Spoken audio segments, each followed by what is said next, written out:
Bom, e o que que é o Lambda? O Lambda ele basicamente é a melhor camada de abstração quando a gente fala de computação na AWS. A gente tem data centers, a gente tem hardware, a gente tem códigos assembly ou protocolos, a gente tem linguagens de alto nível, a gente tem sistemas operacionais, a gente tem as camadas de aplicação ou as APIs da AWS, e a gente tem em cima de tudo isso Lambda, ou seja, a gente só se preocupa com o código. E é realmente uma revolução quando a gente fala que apenas em 2006, mais ou menos, que a AWS lançou o EC2 e revolucionou o mercado da computação, onde você podia lançar servidores com apenas alguns minutos e ter acesso a hardware de acordo com o tamanho que você queria. E se você pensar, antes disso, você tinha que provisionar servidores em 15, 30 dias nos data centers antigos. Então, quando a gente fala de Lambda, que você pode provisionar uma função ou aplicações apenas com código, sem se preocupar com o provisionamento de hardware, é realmente extraordinário. E o AWS Lambda ele é um serviço de computação no qual você pode fazer o upload do seu código e criar com isso uma função Lambda. O AWS Lambda se encarrega de provisionar e gerenciar os servidores que você usa para executar o seu código. Você não precisa mais se preocupar com sistemas operacionais, com aplicação de patches, com dimensionamento, com possíveis problemas de hardware, nada disso. Tudo isso é transparente. A AWS que se preocupa com isso para você. Você pode usar o Lambda das seguintes maneiras, como um serviço de computação orientado a eventos, no qual a AWS Lambda executa o seu código em resposta a qualquer tipo de evento, lógico, compatíveis com ele, e esses eventos eles podem ser alterações nos dados em um bucket do Amazon S3, por exemplo, ou em uma tabela do Amazon DynamoDB. Como um serviço de computação para executar seu código em resposta a solicitações HTTP, usando o Amazon API Gateway ou chamadas API feitas usando AWS SDKs, que são os kits de desenvolvimento de software.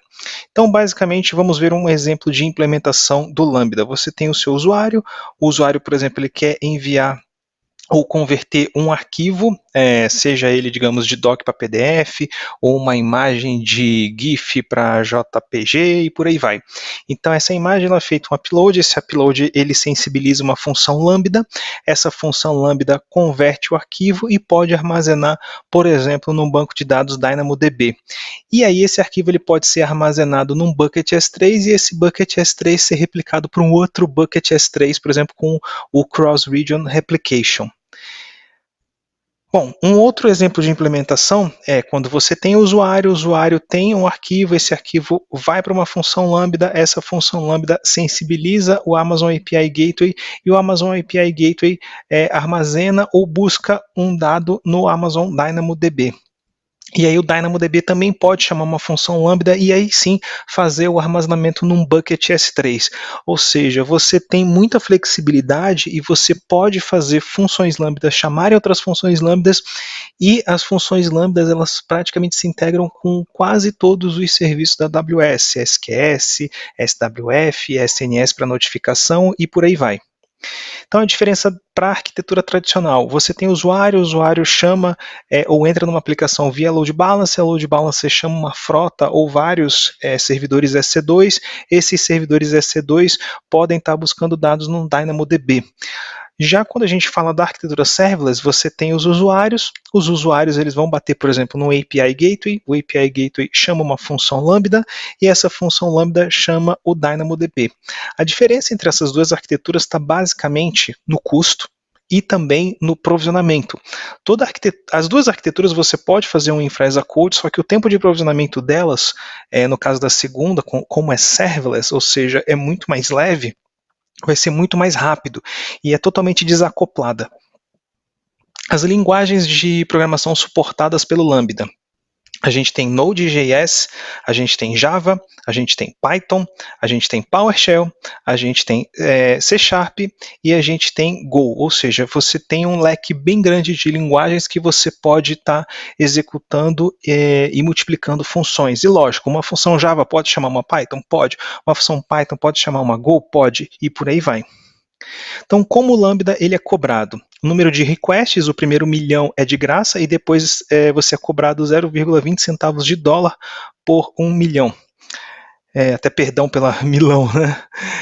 Você tem a duração. A duração é calculada a partir do tempo que seu código começa a execução até terminar a execução ou ser interrompido. O preço depende do tempo que a função executa, bem como a memória que é alocada.